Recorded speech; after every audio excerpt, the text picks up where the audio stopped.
Hello बच्चों, कैसे हो आप सब? How are you? सबसे पहले आप लोग कमेंट बॉक्स में अपनी उपस्थिति को, प्रेजेंस को शो करें और रिप्लाई करें कैसे हो। आज की क्लास में हम लोग पढ़ने वाले हैं मोशन, क्लास 9th की चैप्टर, जो कि one of the most important and interesting chapter है। यहाँ पे पढ़ने के बाद आज मैं जो कुछ भी पढ़ाने वाला हूँ, कहीं भी पढ़ने की कोई ज़रूरत नहीं पड़ेगी। इवन आप सिर्फ बुक पढ़ सकते हो थोड़ा बहुत, लेकिन कहीं कोई प्रॉब्लम नहीं आने वाला है। मैं सारी सीरीज आपको मोशंस की लगातार आपके लिए लाता रहूँगा। आज की क्लास इंट्रोडक्शन से शुरू करते हैं और देखते हैं मोशन में कितना मज़ा है इस चैप्टर को पढ़ने में। पूरे वीडियो को ध्यान से देखेंगे, कमेंट करेंगे, वीडियो को शेयर करेंगे दोस्तों के पास, लाइक सब्सक्राइब करेंगे। चलिए शुरू करते हैं मोशन चैप्टर। देखेंगे कितना शानदार तरीका से मैं इस चीज़ को आप लोगों को पढ़ाता हूँ। चलिए, मोशन को पढ़ने से पहले हम सबसे पहले कुछ इंट्रोडक्शन करते हैं, ठीक है? तो चूंकि हम लोगों को पढ़ना है मोशन, सो हेडिंग लगा लीजिए, आप लोग कॉपी कलम हाथ में ले लीजिए, सब कुछ एकदम रख के बैठो। मोशन बहुत ही शानदार क्लास होने वाला है आज का, ठीक है? पूरा वीडियो को ध्यान से देखेंगे। चलिए, मोशन, मोशन का मतलब गति होता है, हिंदी में इसको बोलते हैं। तो मोशन कहाँ से आता है? आप देख रहे हो मोशन, गति तब आएगा जब सबसे पहली बात है कि ये कोई बॉडी जो है अपना पोजीशन चेंज करेगा। तो मोशन में आने के लिए बॉडी को पोजीशन चेंज करना पड़ेगा, ठीक है? पोजीशन चेंज करना होगा तो उसमें कुछ स्पीड होगी, कुछ वेलोसिटी होगी, तो बहुत सारे कंसेप्ट मोशन अपने पास रखता है। लेकिन ये मोशन की स्टडी हम लोग कहाँ कहाँ करते हैं, इस चीज़ को पहले देखेंगे। क्योंकि मोशन की स्टडी होती है मैकेनिक्स में। कहाँ पे होती है? मैकेनिक्स में। मैकेनिक्स दो तरह का होता है। मैकेनिक्स के दो ब्रांच होते हैं। मैकेनिक्स होता क्या है? The branch of physics which deals with the behaviour of moving object. Mechanics क्या होता है? आप लिख लेंगे, the branch of physics, the branch of physics which deals with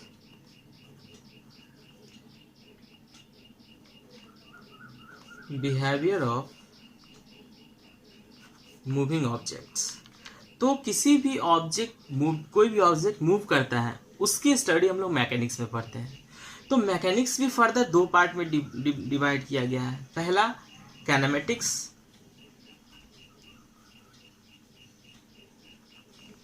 और दूसरा डायनेमिक्स, और दूसरा है डायनेमिक्स।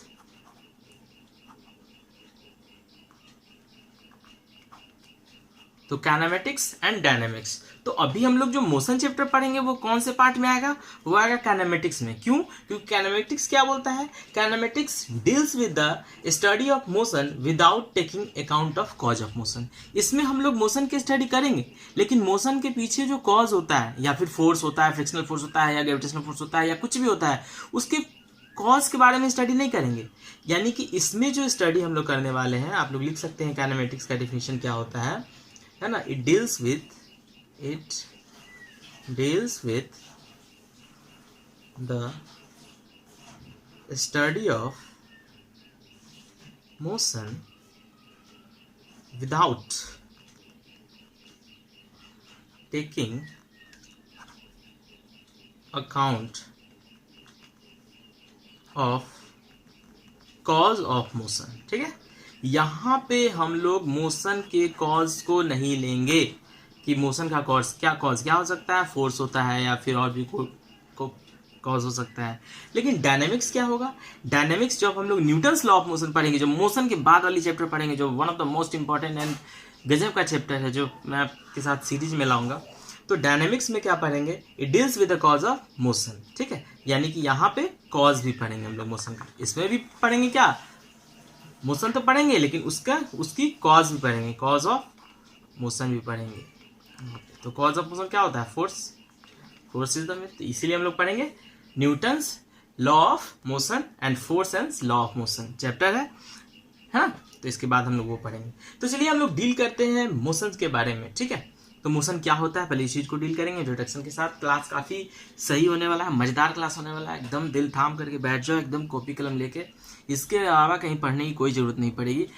चैप्टर इस तरह का होने वाला है। चलिए ठीक है। तो मोशन क्या होता है, आप लोग कमेंट बॉक्स में जरूर रिप्लाई दें कि चीज़ें कैसी लग रही हैं आप लोग को।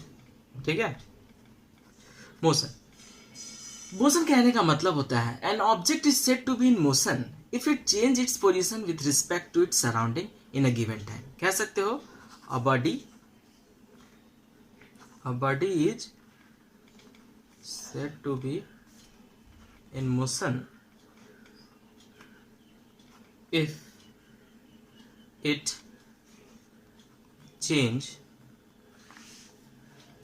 Changes its position. अपने पोजीशन को चेंज करेगा कि नहीं करेगा? बिल्कुल करेगा। With respect to its surrounding. आप समझ सकते हैं जैसे moving car, for example moving car. अगर कोई भी कार मूव कर रही है, suppose this is the car and this is moving forward, और यहाँ पे एक ट्री है, सपोज करो ये ट्री है यहाँ पे, तो ट्री तो क्या है, रेस्ट में है, और कार क्या है यहाँ पे, मोशन में। किसके रिस्पेक्ट में? ट्री के रिस्पेक्ट में, रोड के रिस्पेक्ट में, आपस में जो भी सराउंडिंग है उसके रिस्पेक्ट में ये मोशन में है। ठीक है, इसीलिए हमने सराउंडिंग वर्ड का यूज किया। अभी हम लोग डिफरेंस पॉइंट देखेंगे। कोई भी बॉडी मोशन में रहता है उसके लिए हम लोग डिफरेंस पॉइंट को लेते हैं। तो डिफरेंस पॉइंट या डिफरेंस ऑब्जेक्ट लेना काफी इंपॉर्टेंट है। तो आप समझ रहे डिफिनेशन क्या हो सकता है। Motion, a body said to be in motion if it changes its position with respect to its surrounding, है ना, in a given time, in given time. आप समझ रहे हैं चीजों को। चलिए अब हम लोग देखते हैं टाइप्स ऑफ मोशन। ठीक है, तो मोशन के जो टाइप्स होते हैं, तो बेसिकली टाइप्स ऑफ मोशन लिख लेंगे कॉपी में आप लोग भी। बेसिकली 3 तरह के मोशन होते हैं। एक ट्रांसलेटरी मोशन, ट्रांसलेटरी मोशन। दूसरा हो गया रोटेटरी मोशन,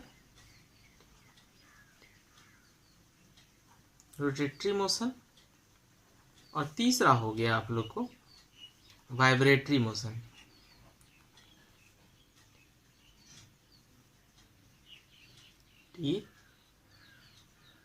TO मोशन। देखिए ट्रांसलेटरी मोशन क्या होता है। ट्रांसलेटरी मोशन 2 तरह के हो गए। एक हो गया straight line motion, straight line motion in straight line, और दूसरे हो गए कर्विलिनियर।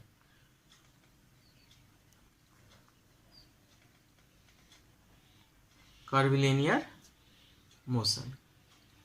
ठीक है, ये straight line motion along the straight line. जैसे कि कोई आदमी सीधा जा रहा है, एक कार अगर सीधा एक रोड पे जा रही है तो this is motion along straight line.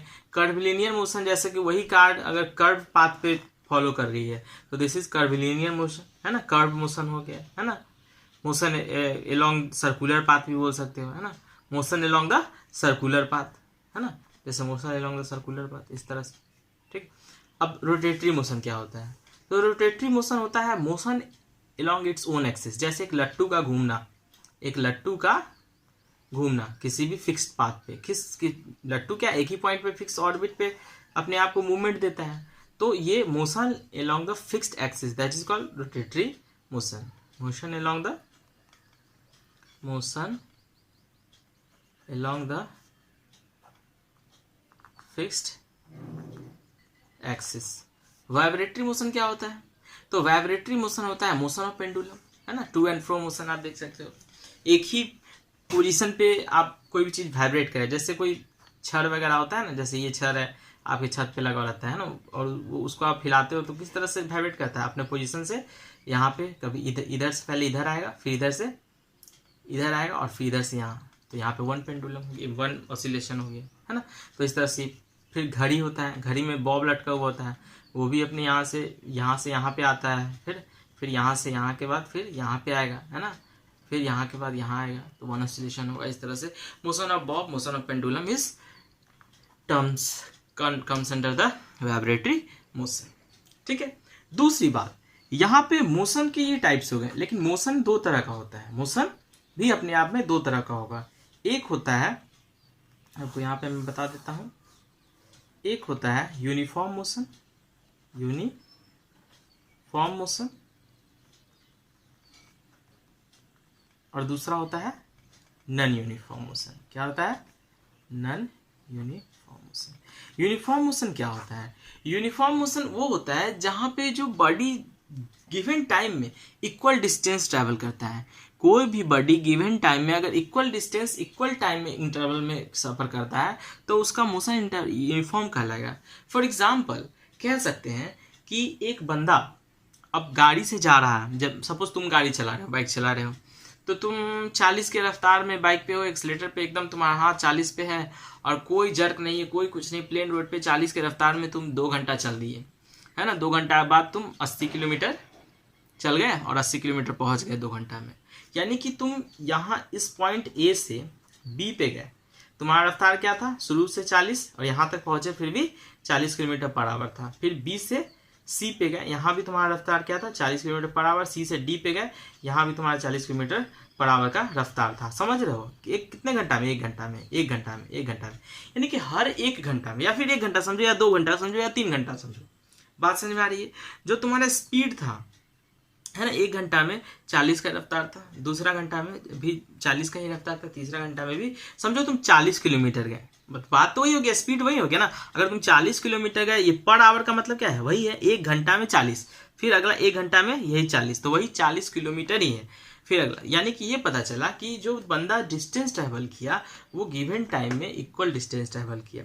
तो लेट्स से अगर इसकी ग्राफ भी अगर हम देखते, ग्राफ हम अलग चैप्टर, ग्राफ का एक अलग हम चैप्टर, अलग वीडियो बना के आप लोग को दिखाएंगे और समझाएंगे। हो सकता है शुरू में आप लोग को ना समझ आए, लेकिन उम्मीद करते हैं सारा चीज़ आप इस वीडियो को देखने के बाद धीरे धीरे सब कुछ समझते चले जाओगे। फॉलो करो अच्छे से, एकदम वीडियो को अच्छे से देखो, 2 बार देखो, 3 बार देखो, समझ में आएगा। जैसे फॉर ये एक्सिस है ना, यहाँ पे मान लेते हैं ये एक्स एक्सिस है और वाई एक्सिस है ना। यहाँ पे हम लोग टाइम लेते हैं, ऑलवेज नीचे वाले एक्सिस पे टाइम लेते हैं, और वाई एक्सिस पे हमेशा हम लोग डिस्टेंस ले लिए या फिर स्पीड ले लिए। लेट से ये डिस्टेंस है। अगर कोई गिवन टाइम में चल रहा है, समय बराबर है, 1 घंटा है, 2 घंटा, 3 घंटा, 4 घंटा, तो यहाँ पे दूरी भी समान तय होगा। जब दूरी समान होगा तो 1 घंटा में यहाँ पे, अगला 2 घंटा में यहाँ, 3 घंटा में यहाँ, 4 घंटा में, तो इसका जो ग्राफ आएगा कैसा आएगा? स्ट्रेट आएगा। ठीक है, समझ में आ रही है बात? तो हम ऑलवेज जो यूनिफॉर्म मोशन होगा उसका ग्राफ कैसा होगा? इस तरह का होगा। समझ में आ रहा है? डिस्टेंस और टाइम के लॉन्ग, टाइम सेकेंड में ले लेंगे, डिस्टेंस मीटर में ले लेंगे, या फिर टाइम किलोमीटर आवर में ले लेंगे, डिस्टेंस किलोमीटर में ले लेंगे। नॉन यूनिफॉर्म कैसा होगा? तो नॉन यूनिफॉर्म वही होगा कि अगर ये 40 चल रहा है तो यहाँ 50 चल जाएगा, यहाँ 50 चल रहा है, यहाँ 60, 70 हो गया, 10 हो गया, रुक गया, कुछ भी हो सकता है। तो उसका ग्राफ आपको किसी तरह का हो सकता है ना, किसी तरह का हो सकता है। तो यहाँ पे डिस्टेंस था और यहाँ पे टाइम था। आप समझ सकते हैं चीज़ों को। धीरे धीरे हम लोग ग्राफ को भी अच्छे तरीक़ा से, एक ग्राफ की अलग वीडियो होगी, पूरे समझेंगे ग्राफ को। ठीक है, बहुत ही इंपॉर्टेंट और बहुत ही क्लासिक चैप्टर है, चीज़ों को ध्यान से देखें, है ना। तो अब हम लोग देखेंगे measurement of rate of motion को देखेंगे। ठीक है, कि किसी भी मोशन है, अगर किसी भी बॉडी में मोशन है, किसी भी ऑब्जेक्ट में मोशन है, तो उसकी जो रेट है, मतलब उस चल रही है, उसकी डिस्टेंस क्या ट्रैवल कर रही है, क्या वेलोसिटी है, क्या एक्सेलरेशन है, इन चीज़ों को देखेंगे। तो हम लोग इन चीज़ों के बारे में भी पढ़ेंगे। ठीक है, तो सबसे पहले हम लोग जानते हैं कि डिस्टेंस, अगर कोई भी बॉडी, अगर यहाँ से लेट से अगर ये बॉडी है हमारा, एकदम प्रैक्टिकल वे में देखेंगे, ए से बी तक अगर कोई बॉडी जाती है, लेट से ये ट्रेन ही है ना, कोई भी ऑब्जेक्ट है, ट्रेन है या कुछ भी है, बस ही है, मान लो कुछ भी है ना। तो ये ऑब्जेक्ट यहाँ से सपोज यहाँ जाती है, तो ये कुछ दूरी तय करेगी, कुछ दूरी तय करेगी, है ना। यहाँ से यहाँ कुछ दूरी तय करेगी, x किलोमीटर तय करेगी या x मीटर तय करेगी, कुछ भी दूरी तय करेगी, है ना। x मीटर भी कर सकती है। उसके बाद अगर ये दूरी तय करे तो इसकी कुछ स्पीड होगी, कुछ स्पीड होगी। उसके बाद, है ना, अगर ये रुक रही है या फिर आ रही है, जा रही है, तो इसकी कुछ एक्सेलरेशन भी, तो बॉडी की कुछ स्पीड होगी। तो जहां से बॉडी स्टार्ट होगा उस पॉइंट को क्या बोलेंगे? Initial point. क्या बोलेंगे? इनिशियल पोजीशन बोलो, इनिशियल पॉइंट बोलो, इनिशियल पोजीशन। जहां बॉडी पहुंचेगा उसको बोलते हैं डेस्टिनेशन या फिर फाइनल, क्योंकि हम लोग जब न्यूमेरिकल करेंगे उसमें ये सब चीज आता रहेगा, initial, final, initial position, initial velocity, final velocity, है ना, फाइनल पॉइंट। ठीक है। तो बॉडी जब यहाँ से यहाँ पहुंचेगी तो उसकी कुछ वेलोसिटी होगी, उसमें कुछ एक्सेलरेशन होगा, ये सब टर्म हम लोग अभी देखेंगे। डिस्प्लेसमेंट क्या होता है, डिस्टेंस क्या होता है ना, तो ये सारा चीज़ देखेंगे। उसके बाद फिर हम लोग आगे इक्वेशन ऑफ मोशन देखेंगे। S is equal to U T plus half A T square, V square बराबर U square plus 2s and V is equal to U plus A T, उस पर भी चर्चा करेंगे। उस पर ग्राफ है, सब डेरिवेशन वगैरह सब कुछ देखेंगे। तो धीरे धीरे हम लोग चीज़ों की तरफ चलते हैं, समझेंगे धीरे धीरे। तो सबसे पहले हम लोग डिस्टेंस पे चर्चा करते हैं, है ना। डिस्टेंस की यूनिट मीटर होती है, तो मीटर में हम लोग इस चीज़ को डील करेंगे, ठीक है। तो चलो डिस्टेंस बराबर होता है, अगर डिस्टेंस मीटर में है तो स्पीड इंटू टाइम, ठीक है। डिस्टेंस बराबर स्पीड इंटू टाइम, तो डिस्टेंस की फॉर्मूला हो गई स्पीड इंटू टाइम। तो अभी बेसिकली क्या है कि हम लोग डिस्टेंस के बारे में बेहतर तरीके से समझेंगे, डिस्टेंस डिस्प्लेसमेंट में क्या अंतर है उस चीज़ को देखेंगे। तो अगर कोई भी जैसे कि डिस्टेंस है तो मीटर में है, तो स्पीड की यहाँ से वैल्यू आप निकाल सकते हो, है ना। स्पीड बराबर क्या हो जाएगा यहाँ पे, डिस्टेंस बाई टाइम हो जाएगा, ठीक है। डिस्टेंस मीटर में होगा और बेसिकली टाइम तो है सेकेंड में, तो स्पीड की यूनिट क्या हो गई, मीटर पर सेकेंड, या फिर आप इसकी यूनिट बोल सकते हो मीटर ms-1, ऐसे भी दिखाया जा सकता है यूनिट हो, है ना। ऐसा यूनिट क्या हो गए, स्पीड की मीटर पर सेकेंड, डिस्टेंस की मीटर, ठीक है। समझ रहे हैं बात को। उसी तरह से टाइम बराबर क्या होगा, टाइम की तो सेकेंड होती है, तो टाइम बराबर हो जाएगा डिस्टेंस बाय स्पीड, यानी कि डिस्टेंस मीटर में टाइम सेकेंड, ठीक है। डिस्टेंस बाय स्पीड, बात समझ में आ रही। तो टाइम की क्या होती है, सेकेंड, क्या, क्योंकि डिस्टेंस मीटर में होता है और यहाँ मीटर पर सेकेंड में होता है, तो ये सेकेंड मीटर पर सेकेंड, सेकेंड ऊपर चल जाएगा, मीटर कट जाएगा, यहाँ पे सेकेंड बच जाएगा, इसलिए सेकेंड आता है। अरे बात समझ रहे हो ना, चीज़ें आसान। चलिए दूसरी चीज़ हम लोग देखते हैं कि डिस्प्लेसमेंट क्या होता है, ठीक है, जो बहुत ही इंपॉर्टेंट चीज़ है। डिस्टेंस एंड डिस्प्लेसमेंट को देखते हैं। डिस्प्लेसमेंट, देखिए डिस्प्लेसमेंट होता है द शॉर्टेस्ट डिस्टेंस, क्या होता है, the shortest distance between initial and final journey बोल दो, या फिर इनिशियल और फाइनल पोजीशन बोल दो, पॉइंट बोल दो। जैसे लेट्स से अगर कोई एक बॉडी है ए, ठीक है, और इसको आना है यहाँ पे बी, ये यहाँ पे ऐसे ही मान लेते हैं, ऐसे ही गया ए से बी तक गया, ठीक है। फिर स्कूल गया ए से बी, ऐसे ही रास्ता था, ए से बी सीधा गया और फिर बी से ए घर चला है। मान लेते हैं ये 200 मीटर की दूरी थी यहाँ से यहाँ के बीच की, तो 200 मीटर तय किया और फिर वो घर चला आया। तो पूछेगा कि अगर मान लेते हैं ये रोहन नाम का लड़का था, क्या नाम था, रोहन नाम का लड़का, यहाँ से स्टार्ट किया, स्कूल गया, फिर स्कूल से यहाँ पे ये सपोज एक पॉइंट था, एक पॉइंट पे गया और इस पॉइंट से फिर अपने घर चला आया, ठीक है। तो रोहन से पूछा गया कि वो रोहन कितने दूरी टोटल तय किया अपने घर से यहाँ से जाने और यहाँ से आने में, तो 200 किलोमीटर गया, 200 मीटर गया और 200 मीटर रिटर्न आया। तो टोटल डिस्टेंस जो तय किया रोहन, ये पहले ए बी किया और फिर बी ए किया, यानी कि पहले ए से बी गया और फिर बी से ए आया। तो कुल दूरी जो तय किया Rohan 200 meter plus 200 meter, 400 meter Rohan ने दूरी तय किया। लेकिन जब हम लोग डिस्टेंस की डिस्प्लेसमेंट की बात करेंगे, जो कि शॉर्टेस्ट डिस्टेंस होता है इनिशियल और फाइनल पोजीशन के बीच में, तो गया भी, स्टार्ट भी यहीं से किया था और फाइनली डेस्टिनेशन कहाँ पहुंचा, ए पे पहुंचा। तो अगर पूछा जाएगा जाते समय का डिस्प्लेसमेंट कितना हुआ सिर्फ, तो वहाँ 200 और फिर आते समय का डिस्प्लेसमेंट तो मतलब कहने का मतलब कि अगर डिस्प्लेसमेंट पूछा जाएगा इसका, तो डिस्प्लेसमेंट 0 हो जाएगा। क्या हो जाएगा, 0। क्यों, क्योंकि अगर ये जहाँ इनिशियली गया यहाँ फिर यहाँ पे पहुँच गया, यानी कि जहाँ पे इसका इनिशियल था वहीं पे इसका फाइनल पोजीशन हो गया, जहाँ से आया वहीं गया, तो क्या हो गया, डिस्प्लेसमेंट, जो कि 0 हो गया। अगला एग्जाम्पल, दूसरे एग्जाम्पल से चीज़ों को हम समझ लेते हैं, जो काफ़ी और भी आसान बना देगा आपको समझने में। लेट्स से कि अगर पॉइंट ए है यहाँ पे, ठीक है, अगर रोहन का घर ऐसे है और रोहन यहाँ पे बी पे पहुँचा, तो अगर हम पूछेंगे कि लेट्स से ये जो दूरी तय किया मान लेते हैं कि 240 मीटर दूरी तय किया और यहाँ से यहाँ तक की दूरी क्या थी, मान लेते हैं 200 मीटर है। तो रोहन जो दूरी तय किया तो वो जो होगा डिस्टेंस कहलाएगा। जो टोटल पाथ, डिस्टेंस क्या होता है, टोटल पाथ और एक्चुअल पाथ फॉलोड, है ना। डिस्टेंस क्या होता है, लेट्स से डिस्टेंस को डिस्कस कर लेते हैं। Distance of an object or a body travels the actual path he follows। मतलब the distance of a body is what he travels, the actual path he follows। मतलब जो actual path जो follow करता है वही क्या कहलाता है, डिस्टेंस कहलाता है ना। Distance of the body is what a person follow the actual path, जो एक्चुअल पाथ को फॉलो करता है। जैसे यहाँ एक्चुअल पाथ क्या हुआ, ये this is the actual path और ये फॉलो करके अपने स्कूल तक पहुंचा रोहन, मान लीजिए। लेकिन हम पूछेंगे डिस्प्लेसमेंट क्या हो गया, तो डिस्टेंस जो शॉर्टेस्ट डिस्टेंस, तो यहाँ से यहाँ शॉर्टेस्ट डिस्टेंस क्या है, ए स्ट्रेट लाइन।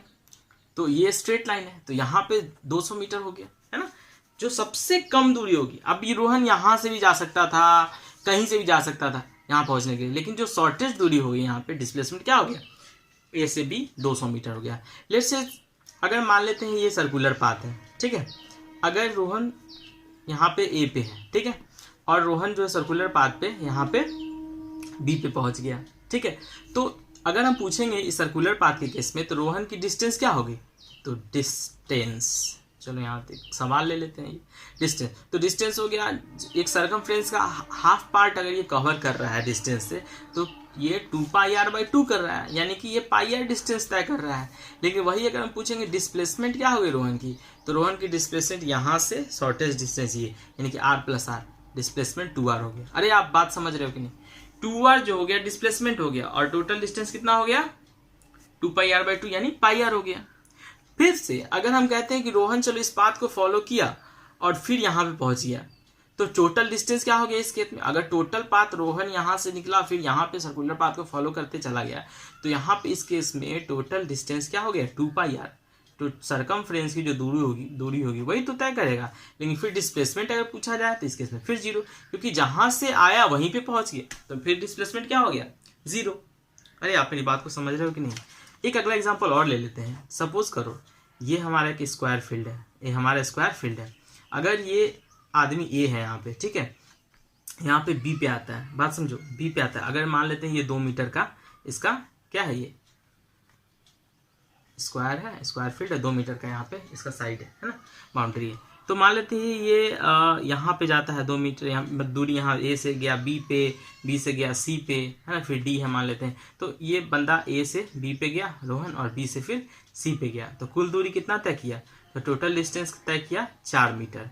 लेकिन अगर हम पूछेंगे डिस्प्लेसमेंट क्या होगी, तो आपको ये दूरी बताना होगा, यानी कि ये दूरी आपको पता है, ये पाइथागोरस थ्योरम के आधार पर आप लोग बता सकते हो। क्या हो सकता है, √2 का स्क्वायर प्लस 2 का स्क्वायर, नहीं तो क्या हो गया 4 + 4 8 हो गया, तो 8 का हो गया 4 4 4 4 दूना यानी कि 2√2, यानी कि इसकी कितनी होगी दूरी 2√2। यानी कि डिस्प्लेसमेंट अगर पूछा जाए तो डिस्प्लेसमेंट हो गया यहाँ से यहाँ की दूरी जो कि 2√2 हो जाएगा। अरे बात समझ में आ रही है। तो डिस्प्लेसमेंट डिस्टेंस में ये फर्क है, पहली बात। दूसरी बात देखो कि डिस्टेंस और डिस्प्लेसमेंट में डिस्टेंस जो हो जाता है, डिस्टेंस जो बहुत ही अंतर वाली बात होगी, डिस्टेंस जो होता है इसका डिफरेंस अंतर पूछ सकता है एग्जाम में, है ना।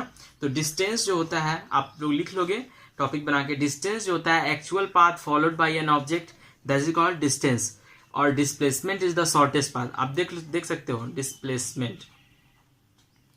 डिस्प्लेसमेंट क्या हो गया, वो शॉर्टेस्ट पाथ हो गया, और ये क्या, सॉरी ये शॉर्टेस्ट पाथ इनिशियल और फाइनल पॉइंट के बीच में, और ये टोटल पाथ है ना, the actual path followed by the body, पहला डिफरेंस। दूसरा ये स्केलर क्वांटिटी होता है, आ गया ना बात, स्केलर क्वांटिटी, और ये होता है vector quantity, vector VECTOR, vector quantity, ठीक है, जगह नहीं यहाँ पे नहीं लिखा हुआ ऐसे।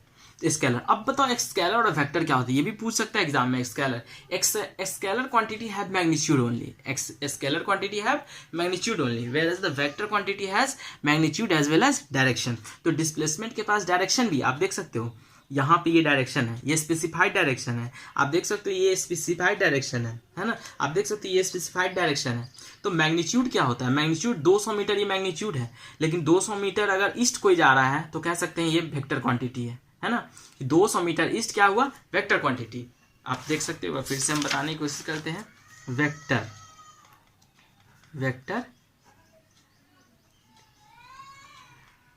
क्वांटिटीज या वेक्टर क्वांटिटी, ठीक है। वेक्टर क्वांटिटी के पास होता है magnitude as well as direction, ठीक है। और स्केलर क्वांटिटी के पास क्या होता है, स्केल SCAL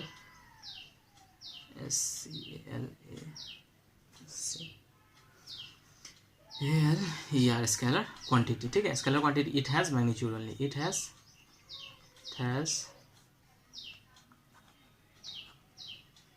ओनली। अब देखो यहाँ पे डिस्टेंस अगर हम कहते हैं 40 किलोमीटर,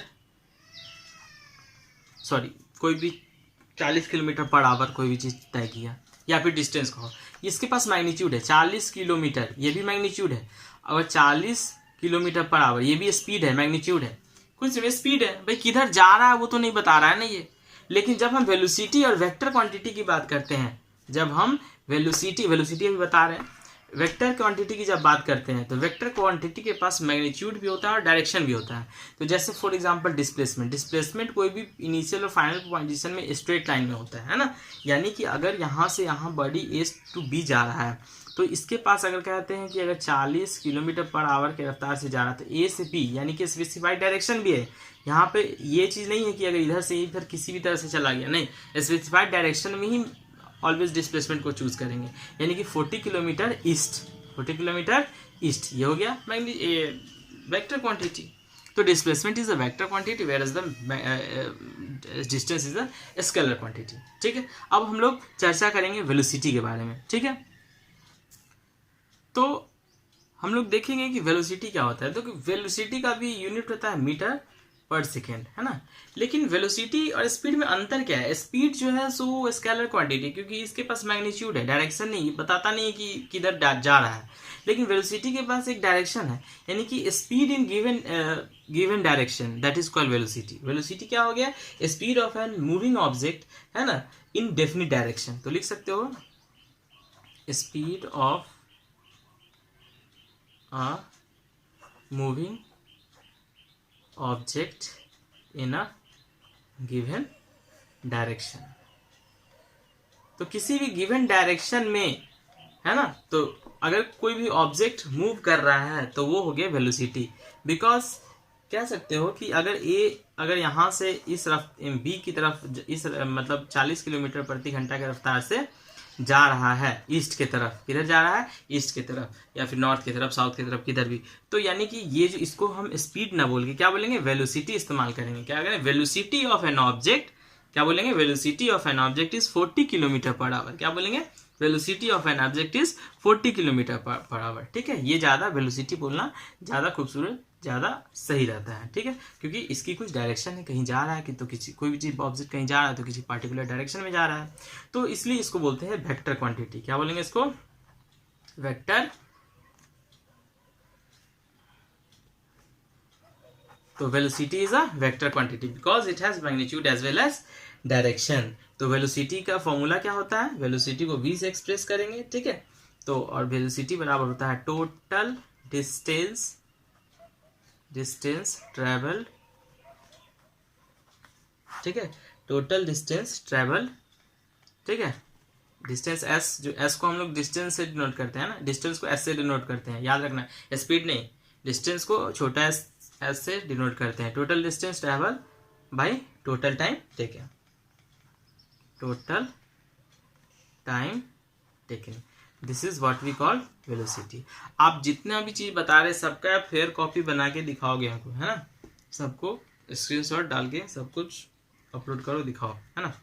चलिए ये बात तो आप समझ में आ रहा है। तो ऐसा यूनिट क्या हो गया इसका, मीटर पर सेकेंड, और इसको ऐसे ही बोल सकते हैं, है ना, SI यूनिट